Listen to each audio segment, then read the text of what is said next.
1 Samuel, chapitre 4 Israël battu par les Philistins, prise de l'arche, mort d'Élie et de ses fils. La parole de Samuel était adressée à tout Israël.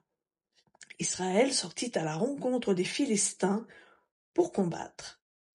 Ils campèrent près de Ébenezer et les Philistins campaient à Aphek. Les Philistins se rangèrent en bataille en face d'Israël, et le combat s'engagea. Israël fut battu par les Philistins qui frappèrent sur le front du champ de bataille environ 4000 hommes. Le peuple rentra au camp, et les anciens d'Israël dirent : « Pourquoi l'Éternel nous a-t-il laissé battre aujourd'hui par les Philistins ? Allons prendre à Silo l'arche de l'alliance de l'Éternel, qu'elle vienne au milieu de nous et qu'elle nous sauve de la main de nos ennemis. » Le peuple envoya un détachement à Silo, d'où l'on apporta l'arche de l'alliance de l'Éternel des armées, qui siège entre les chérubins. Les deux fils d'Élie, Ophni et Phinéas, étaient là, avec l'arche de l'alliance de Dieu. Lorsque l'arche de l'alliance de l'Éternel entra dans le camp, tout Israël lança une grande clameur, et la terre en fut ébranlée.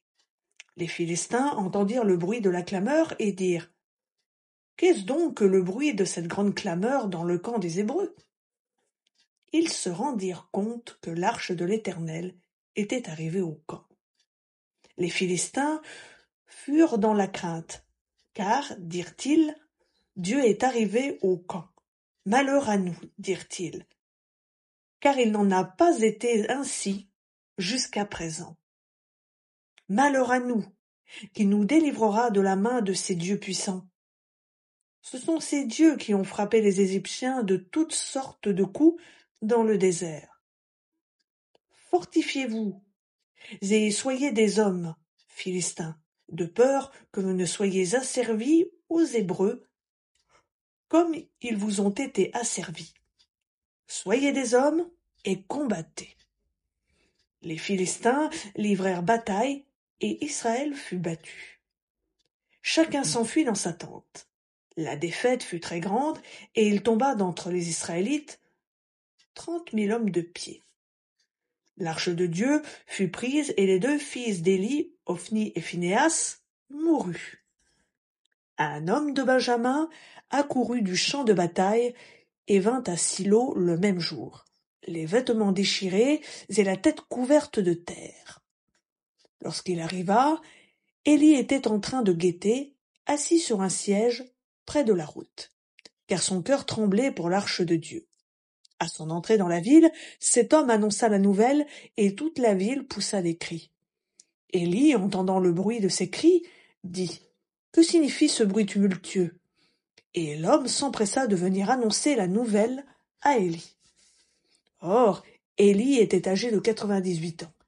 Il avait les yeux fixés et ne pouvait plus voir. L'homme dit à Élie : « C'est moi, j'arrive du champ de bataille, et c'est du champ de bataille que je me suis enfui aujourd'hui. » Élie dit : « Que s'est-il passé, mon fils ? » Le messager répondit : « Israël a fui devant les Philistins, et le peuple a éprouvé une grande défaite. Même tes deux fils, Ophni et Phinéas, sont morts, et l'arche de Dieu a été prise. » À peine eut-il fait mention de l'arche de Dieu qu'Élie tomba de son siège à la renverse à côté de la porte. Il se rompit la nuque et mourut, car c'était un homme vieux et pesant. Il avait été juge en Israël pendant 40 ans. Sa belle-fille, femme de Phinéas, était enceinte et sur le point d'accoucher. Lorsqu'elle entendit la nouvelle de la prise de l'arche de Dieu, de la mort de son beau-père et de celle de son mari, elle se courba et accoucha, car les douleurs l'avaient surprise. Comme elle allait mourir, celles qui étaient auprès d'elle lui dirent : « Sois sans crainte, car tu as enfanté un fils. » Mais elle ne répondit pas et n'y fit pas attention. Elle appela le garçon Ichabod en disant : « La gloire est bannie d'Israël.